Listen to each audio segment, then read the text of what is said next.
Welcome back, everyone. Thank you for joining me for what will be the last video that covers specifically these elements of our ChatGPT prompts. I'm sure for any of you who have been following along with every one of these videos, my location has changed for recording these almost every single time. And I have moved, this will be 3 times since starting the series, to give you a sense of my somewhat nomadic nature, and none of that was really by choice, to be honest. It's just internet access and electricity and rain. Those are very real variables that affect each other here in Costa Rica. So I hope that you enjoy the background music today. We have a live band playing across the street that just followed basically a student protest of sorts, talking about protecting the environment. It was very inspiring. And they're basically trying to outlaw the burning of sugarcane in the valley, which is where I'm at, the Central Valley, hoping to get some legislative changes made. It was very cool. So I hope that you enjoy the music, and I also hope that it's not too distracting. We're going to pick up here with the next prompt, which is to answer this question about specific measurable environmental health, human health outcomes that would result directly from the project. And I said, please use the following information to answer this question. So I took this information from things that we had written about before and a list that we had generated from our project team about things that we were already looking at. The number of food vendors who were participating in the Parker's Prairie Farmers Market, and sales data, tracking of community-led initiatives launched as a result of council discussions, assessing positive climate impacts as a result of bringing a food hub to Fergus Falls, and greenhouse gas emissions reduction for producers, buyers, and end consumers. And this was pretty cool. It came up with increasing the number of food vendors, and then it talked about the link between that and sustainable food consumption, reducing carbon emissions. All of this just made sense to me based on what we had talked about. Then it talks about monitoring and tracking community-led initiatives as a result of council discussions, serving as a proxy for community connectivity and potential human health outcomes. And then it says the project will assess climate impacts resulting from the establishment of a food hub in Fergus Falls, including reductions in greenhouse gas emissions across the supply chain for producers, buyers, and end consumers, thus contributing to overall environmental sustainability and public health, which is really cool. So this was my next prompt. I gave it some information and I said, using this information, please describe any additional specific measurable outcomes from co-benefits of the project. I think that was supposed to say, or co-benefits from the project, in no more than 200 words. And then this is what it came out with: improved economic opportunities, enhanced social equity, and community engagement and empowerment, which 100% aligns with what we've written about in our plan thus far. The next prompt I used was just talking about someone's bio and reducing it by 20 words. This was someone's background information, one of our advisory team members, to be able to get it clear, and it did a great job of that. The next part I wanted to look at was getting help with the budget. I will be completely transparent and say numbers are not my strongest suit. They never have been. I'm working on it, but I still need a lot of help. And so I gave it information about what specific things needed to be included in a budget, just to see, like, what is this going to give me, with no real expectation that it would be functional. But I included information about how many people are providing in-kind time. There's going to be one person who's contracted to provide project management, the total budget, giving it a limit on that front so that it didn't just spit something out. And then I said, here's the work plan information. And so I put in sort of the summary of the project, and then I just copied and pasted all of the project deliverables in the list. And this was based on the work plan document that we had worked on before.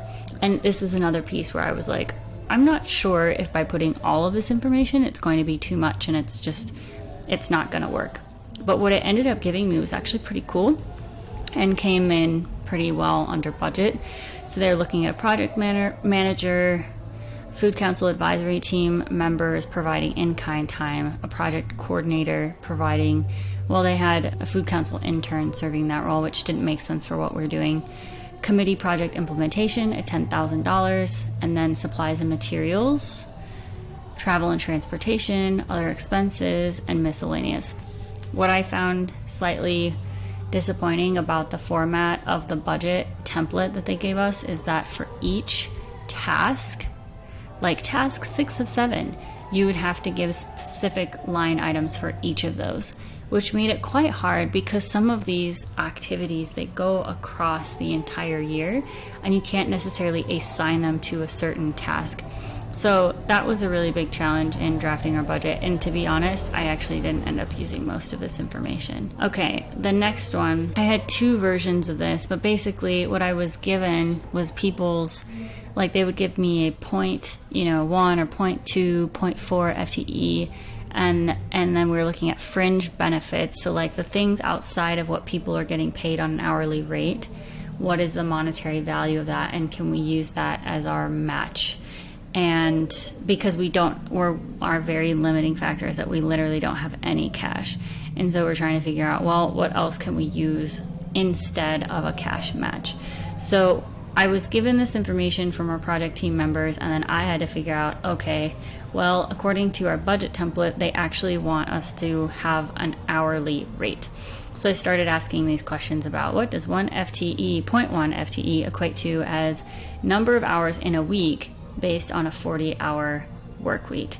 And they said that would be 4 hours in a week. And so then we're looking at, okay, what's the hourly rate of someone that's like 0 FTE salary and fringe at 21,000, and they gave me that hourly rate.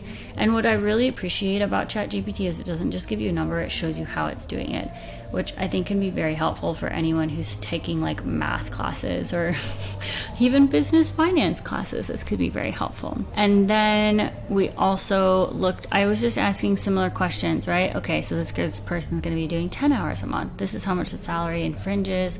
What's the person's hourly rate? And then I worked on reducing content. So I just said, please reduce the following content to 250 words. I gave it all the information, and then it gave me a lovely summary. I'm always looking back to make sure that the important things are still included in here. And if they're not, that's my opportunity to go out and edit it.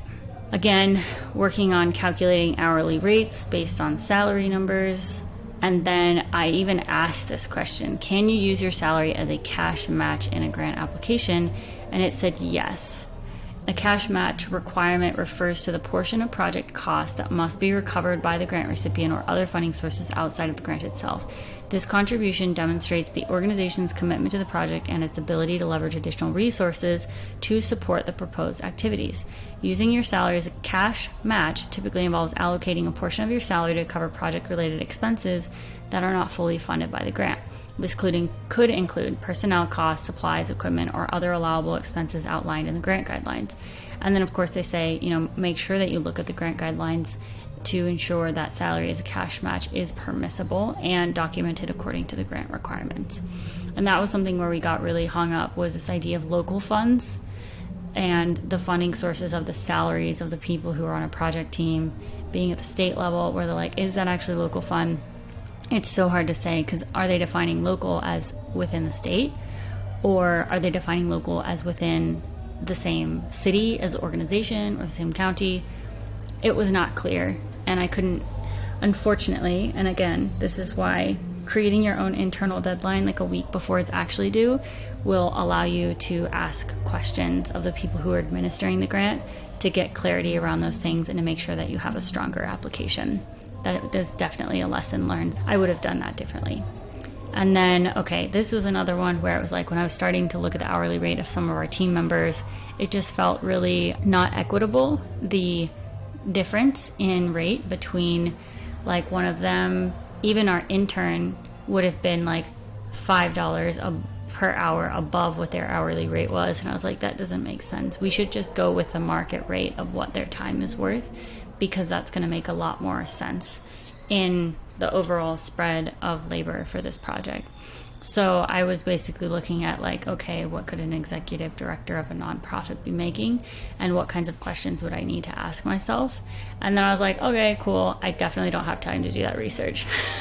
So then I looked at this. For an executive director in Minnesota overseeing a nonprofit health organization, blah, blah, blah, blah, you have this much experience, how much should they be making? Or how much, if they've got an operating budget of this amount, what could it be? And they're basically saying between $40 and $60 an hour. And so I was like, great, let's use that. And then we're looking at, let's see, what are the different ways that applicants typically meet a match requirement in local funds aside from any funds related to salaries? Again, I was trying to figure this out, like how do we bring this money in if we don't actually have any cash? And of course, the first recommendation is cash contributions, which we did not have. In kind, duh, that's what we were doing with salaries. And I was slightly disappointed with this because it felt really broad in general and not super helpful. Grants and contracts. Okay, great. If you have money from other sources that you can put toward it, awesome. Program income. So this is revenue generated directly from project activities or supported by the grant. Applicants may use program income generated during the grant period to meet the match requirement. The program income includes fees, ticket sales, product sales, or royalties generated from project-related activities. This is something that I would really like to dig into more, and I've brought this up with my project team as a strategy moving forward in the next 12 months is that I want to be creating this program income, any other kind of recurring revenue that will support the work of this committee, not just in the staffing that's needed to support it with our, advisory team. Like, we're able to put in a lot of time to support this and be really thoughtful about how this work is being done, making sure that all of our food council members have the support that they need. And until we can have some of those administrative costs covered on a longer term basis, like I would love a 3 to 5 year kind of investment, or, something that we've built that we know we're going to be generating enough income to cover those costs that we can invest in up front, early on, and have that start bringing money in. And then the next one is volunteer services. Volunteer services provided by individual or community members can be quantified and used to meet the match requirement. This is what prompted me to call my colleague and ask about the time of the food council members and if that could be counted as our cash match, because many of them are working professionals that are doing this as part of their day jobs.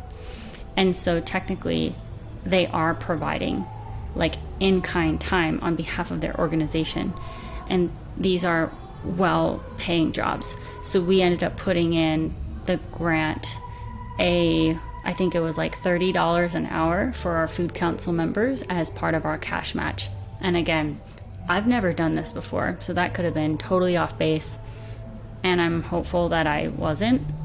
But after giving a phone call to a colleague, she said that yes, this is something that you can do. The next one is institutional resources. This is facilities, equipment, or expertise which can be leveraged to meet the match requirement. It could include access to research facilities, libraries, laboratories, or specialized personnel. I find that very interesting.